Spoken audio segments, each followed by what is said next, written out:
Viete, prečo nám smrdia nohy? Na to odpoviem na záver. A síce som v hlbokom drepe, ktorý je veľmi podstatný do života. 1 minúta v tejto polohe kompenzuje hodinu sedenia, tak budem rozprávať o chôdzi.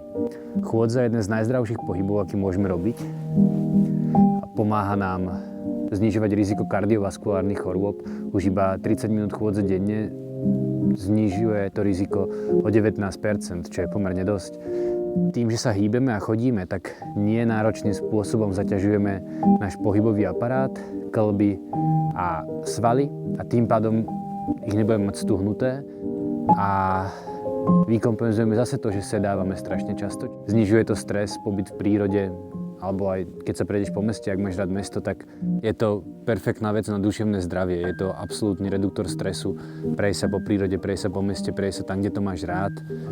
Je niečo, čo ti vyvetrá hlavu, uvoľní endorfíny, parádna vec. Jo, je to proste jeden z najdostupnejších druhov pohybu.